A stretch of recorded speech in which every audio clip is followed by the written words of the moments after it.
Deuxième série de matchs de cette journée de tout début d'année. Première constatation, mis à part le match de Rennes, mais bon, lui il était à 21h. Ça a été pas terrible au niveau des affluences, notamment dans des stades comme Strasbourg où normalement tous les matchs sont à guichet fermé et où là c'était quand même pas complètement rempli, loin de là. En même temps, les Strasbourgeois qui sont pas venus à la Méno en ce début d'après-midi ont évité d'assister à une défaite dramatique de leur équipe, qui a encaissé 2 buts sur les 2 premières frappes des Troyens. Un but de Renard de Ripard et une petite frappe sèche de Ronny Lopez. Mais on va dire qu'à partir de là, les Troyens ont disparu du match et ils ont fait une prestation horrible jusqu'à ce que les Alsaciens reviennent au score, d'abord sur un autre but de Renard mais de la tête de Diallo, puis un tir venu d'ailleurs dans la lunette de Doucouré. Mais malheureusement pour le public alsacien, on n'avait pas fini avec les buts venus d'ailleurs et sur un corner de Ronny Lopez, il y a eu cette volée incroyable de Chavalrin qui donne la victoire à 3. Alors que la victoire soit méritée ou pas, j'ai envie de dire que quand tu as gagné un match depuis le début de la saison comme Strasbourg, c'est plus le genre de question à se poser. Et là, le problème commence à être dramatique, même s'il reste beaucoup de matchs. Mais bon, l'écart se creuse quand même. À 17h, on a eu Lille-Rennes. Alors, je sais pas si vous vous souvenez, hier je disais que Monaco était certainement l'équipe la mieux payée de Ligue 1 pour son rapport qualité de prestation, nombre de points. On a eu l'inverse aujourd'hui avec Lille, qui fait des bons matchs, qui domine, qui se crée des occasions et puis qui concrétise pas. Encore une fois, là, ils avaient ouvert le score par Jonathan David et ils se sont fait rejoindre en fin de match sur un joli but Cajuste.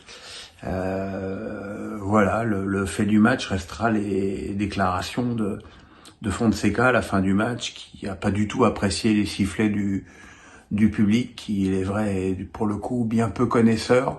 Il a dit, si ça vous plaît pas, je peux m'en aller. Ce qui est un discours assez rare chez un entraîneur, mais qui démontre une sorte de vrai ras-le-bol. Et puis on attendait avec impatience que Montpellier confirme son bon match à Lorient contre Marseille, mais la barre était beaucoup trop haute face à des Marseillais impeccables qui ont dans un premier temps géré la première période sans trop prendre de risques, justement jauger cette équipe de Montpellier qui pouvait être en plein renouveau. Et dès la reprise, ils ont Nuno Tavares a ouvert le score Edison. Nuno Tavares a ouvert le score d'un tir du droit dans la lunette. Alors Nuno Tavares, c'était la star de l'OM sur les premiers matchs, avec des buts dans tous les sens. Et puis après, il est parti complètement en cacahuète. Et puis là, depuis 2 matchs, il a 2 buts. Sauf que là, il est reparti en cacahuète à la fin du match en se faisant expulser pour un coup de pompe insensé à Arnaud Souquet à 90 mètres de son but. Ça n'a pas plu à Tudor. Je pense que ça plaira pas à la commission de discipline non plus. Entre-temps, Marseille avait pris 2 buts d'avance avec un but d'Estève contre son camp, bien pressé par Chancel Mbemba, et Montpellier avait réduit le score sur un penalty de Savanier sur une mauvaise sortie de Paul Lopez. Mais c'est quand même Edison, et c'est quand même un très bon OM, très convaincant, très solide, et qui m'a beaucoup plu. Et puis on a eu Rennes-Nice à 21h.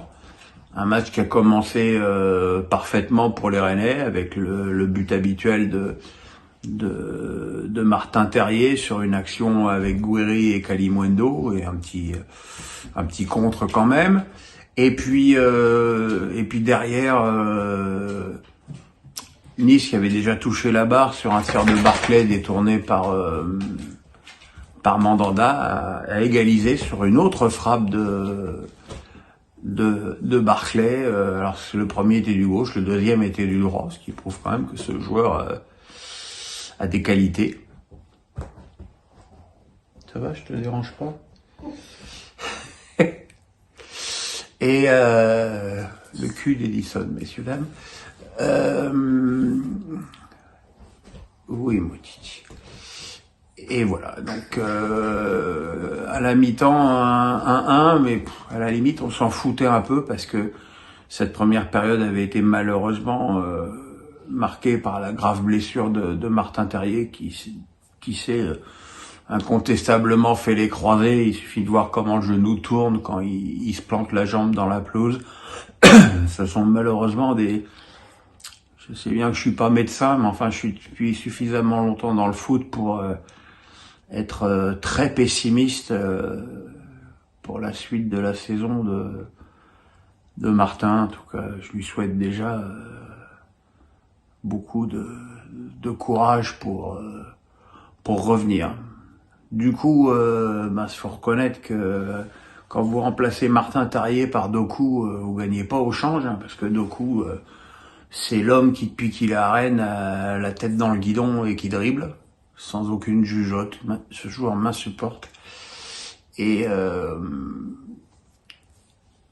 la deuxième, malgré cela, la deuxième période de Rennes a été excellente, avec une grosse domination, mais bon, faut aussi reconnaître que la défense de Nice, articulée autour de la charrière Todibo Dante, est quand même très solide, avec Kefren Durham devant, et puis finalement, dans les arrêts de jeu, Rennes a trouvé la solution sur une remarquable action de Tay pour Bourigeaud, qui a marqué de l'intérieur du pied gauche, qui permet à Rennes de réagir après sa défaite à Reims. Il va falloir quand même digérer l'absence de Terrier, qui était le buteur de l'équipe.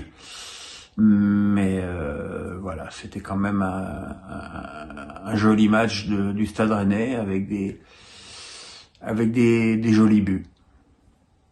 Voilà. Bonsoir. Mélissa m'a reproché de pas dire bonsoir. Donc bonsoir. Bonsoir.